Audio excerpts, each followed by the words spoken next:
गंगा पापम शशि तापम दैन्यम कल्पतरुस्तथा पापम तापम च दैन्यम च हरति भागवती कथा। ये भागवत की कथा भी पापों को मिटाती है, अंदर के पापों को सुनने से। उसमें स्नान करना पड़ेगा गंगा जी में, लेकिन इस गंगा को अंदर ले जाना पड़ेगा कान के माध्यम से। ये कान के दोनों से जब कान में कथा जाएगी तब हृदयंगम होगी। तो ऐसा अवसर हमें मिला है, 7 दिन का समय मिला है। खूब प्रेम से हम लोग कथा को सुने, हृदयंगम करें। श्रवण पुटेषु सेवितम, अपने दोनों कानों से। कानों से क्यों? ये कान किस लिए मिले हैं? कान यहां वहां की बातें सुनने के लिए नहीं मिले हैं। कान किसी की बुराई सुनने के लिए नहीं मिले हैं। ये कान किस लिए मिले हैं? ये कान तो हरि की कथा सुनने के लिए मिले हैं। अगर देखा जाए तो कान में सुनने की शक्ति कहां है? अंदर है। पर ये बाहर का ढांचा क्यों बनाया भगवान ने? इसमें तो आवाज नहीं है, इसके अंदर आवाज आती है। तो ये बाहर का ढांचा क्यों बना दिया?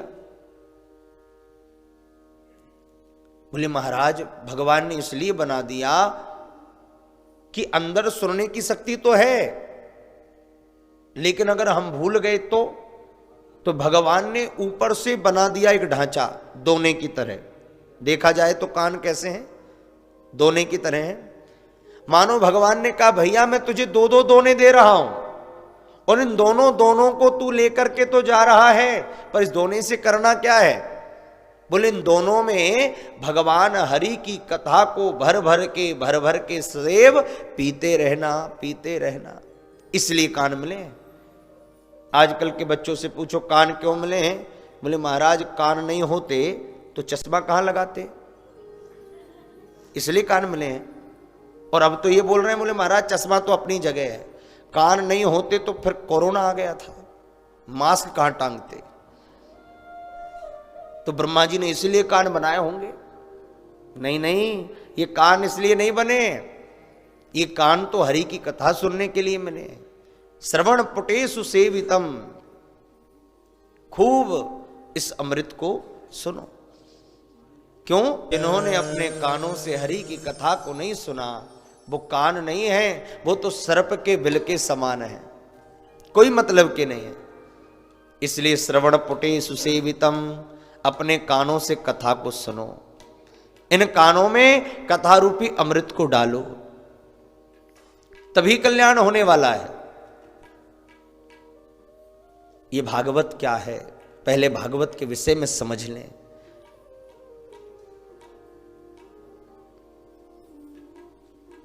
श्री व्यास जी महाराज ने 12 स्कंद में भागवत लिखी है। 335 अध्याय हैं और 18,000 श्लोक हैं इस श्रीमद् भागवत जी में। भागवत करती क्या है? बोले महाराज भक्ति, ज्ञान और वैराग्य को बढ़ाती है, अंदर के कलमशों का विनाश करती है और आनंद से भर देती है। ये कथा भाके कहे से भाग्य खुल जाते हैं और गा के कहे से गुमान मिट जाता है। बाके कहे से वर्ण होत हरि भक्तन में और ताके कहे से भव सिंधु तर जाता है। ये भागवत है जो हमें प्राप्त हुई है। तो महाराज इसे कैसे सुनना है? श्रोता बनकर। श्रोता कैसे? महाराज जिसका जीवन सिर्फ कथा सुनना ही लक्ष्य है वो श्रोता है। 4 पक्षियों का नाम लिया है कि इन 4 की तरह कथा सुनो। कौन कौन है 4?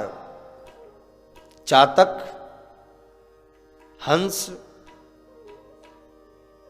सुख और मीन। चातक एक पक्षी होता है और वो चातक शायद किसी ने नहीं देखा होगा पर सुना तो होगा। चातक करता क्या है? बोले महाराज एक ही चीज कहता है, प्यासा हूं, प्यासा हूं, प्यासा हूं। किसी ने कहा भैया जब प्यासे हो तो पानी पी लो ना, प्यास बुझा लो। बोले नहीं नहीं, ऐसी वैसी पानी से मेरी प्यास नहीं बुझेगी। तो कौन से पानी से बुझेगी? चातक कहता है स्वाति नक्षत्र का जब जल गिरता है और स्वाति नक्षत्र की बूंद के जल को ही मैं पीता हूं, चाहे मर जाऊं, पर और कोई रस मुझे अच्छा लगता नहीं और कोई जल में पीऊंगा नहीं। और चिल्लाता एक ही बात है, प्यासा हूं, प्यासा हूं, प्यासा हूं। तो श्रोता कैसा हो? बोले चातक की तरह हो। एक कथा रूपी अमृत को ही पिए और जितना पिए उतना ही अंदर से आवाज आए, प्यासा हूं, प्यासा हूं, अभी तो और सुनना है, अभी तो और सुनना है, अभी तो और सुनना है। ये नहीं कि अरे महाराज कितनी कथा सुने, कब से तो सुनते आ रहे हैं, कथा तो वही है, कितनी बार सुने ना।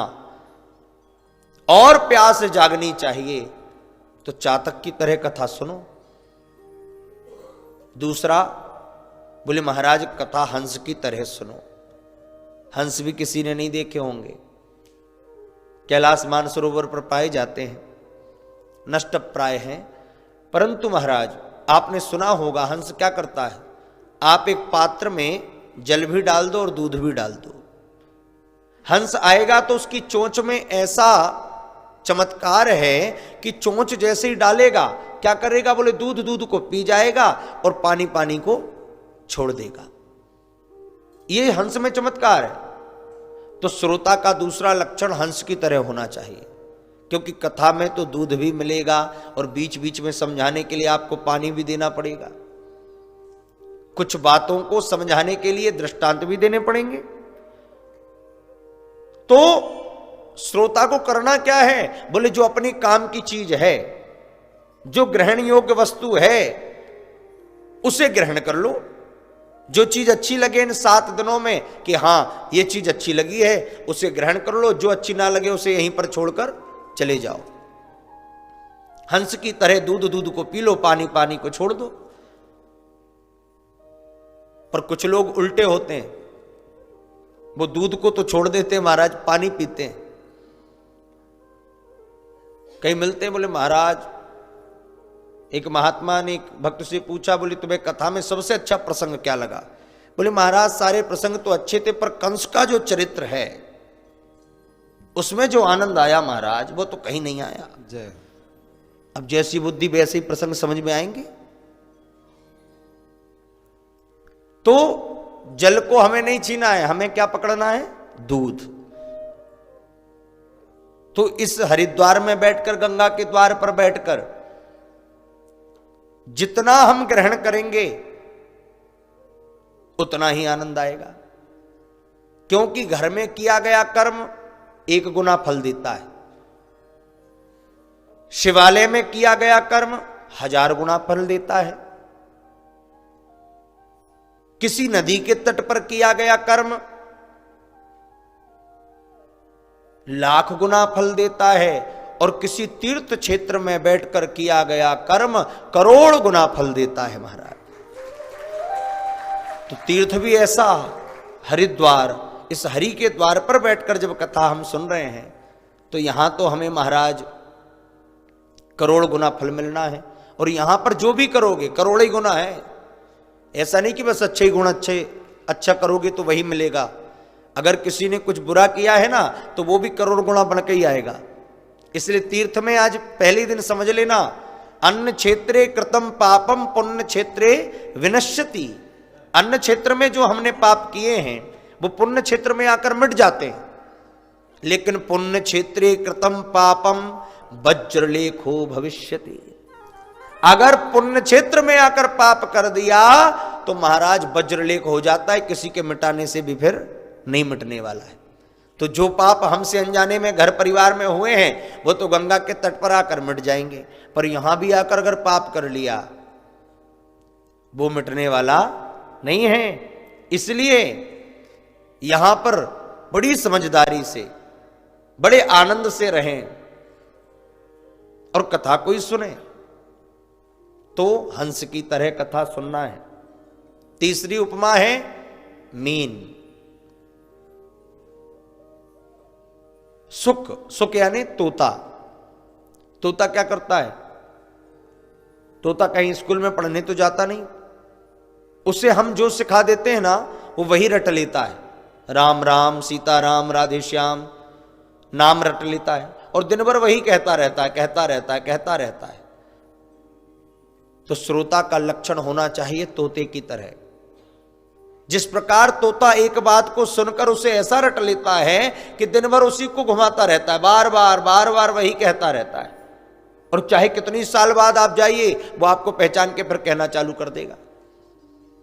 तो श्रोता कैसा हो? बोले तोते की तरह हो। कथा को सुन के भूल ना जाए, कथा को सुनकर इस कान से सुनकर इस कान से ना निकाल दे। कथा को सुनकर जो हृदयंगम कर ले और दूसरों को सुनाने लग जाए वही सच्चा श्रोता है। तो तोते की तरह। और चौथा बताया मीन, मीन यानी मछली। अब मछली को आप पानी से बाहर निकाल दो, फिर वो जीवित रहेगी? नहीं, मछली जल की रानी है और जीवन उसका पानी है। अगर उसको जल से बाहर निकाला तो वो मर जाएगी। ऐसे ही हमारा जीवन हो जाए कि कथा रूपी अमृत जब हमें मिल गया तो दुनिया की विषय वासना हमें अच्छी ना लगे, उनमें हमारा मन ना जाए, हमारा मन सिर्फ हरि के चरणों में लगे। इसे छोड़कर कोई और विष हमें अच्छा ना लगे। मीन की तरह हमारा पूरा जीवन पानी में ही रहे, इस अमृत में ही रहे, तो वो सच्चा श्रोता है। तो श्रोता के 4 प्रकार आपको समझा दिए, और नहीं तो 3 तो आपने सुने ही होंगे, श्रोता, सरोता और सोता। ये 3 प्रकार के श्रोता तो आते ही हैं। पहला तो उत्तम श्रोता है, जो सिर्फ कथा सुनने आता है, उसे दुनिया से मतलब नहीं है, उसे सिर्फ कथा से मतलब है, वो श्रोता है। और दूसरा होता है सरोता। सरोता अर्थात, सरोता का क्या काम होता है? सुपारी को काट देता है, चलता रहता है। और जो श्रोता बनकर नहीं आते वो सरोता बन जाते हैं, फिर बस बैठ करके 4 घंटे इसी में निकलते हैं कि क्या कमी रह गई, दुबे जी ने क्या व्यवस्था नहीं बनाई। 4 घंटे इसी में निकल जाएंगे सोच विचारी में, यहां पर ये व्यवस्था और होनी थी, यहां पर ये कमी है, यहां पर वो कमी है। उनका मन फिर कथा में नहीं लगेगा, इसमें ही लगा रहेगा। और तीसरे हैं सोता, ना ये उत्तम बन पाए ना मध्यम। श्रोता और सरोता, तीसरे सोता। सोता कौन है? बोले महाराज कथा में आकर जैसे ही बैठे और जो कथा रूपी लोरी कान में गई, ऐसी समाधि लगती है, आनंद आ जाता है। वैसे पता है जब भगवान ने कुंभकर्ण को मारा ना, तो कुंभकर्ण की पत्नी है निद्रा, ये जाकर के भगवान के पास रोने लगी कि महाराज आपने मेरे पति को ही मार दिया, मेरा क्या होगा? भगवान ने कहा चिंता मत करो निद्रा, जहां हमारी कथा हो ना तुम वहीं आ जाना, और जो सबसे अच्छे कथा सुने बैठकर बस उसी के पास बैठ जाना। एक माता जी तो मिली, बोले महाराज जी आप बहुत अच्छी कथा करते हैं। मैंने कहा सच में? बोले हाँ। मैंने कहा क्या अच्छा लगा आपको?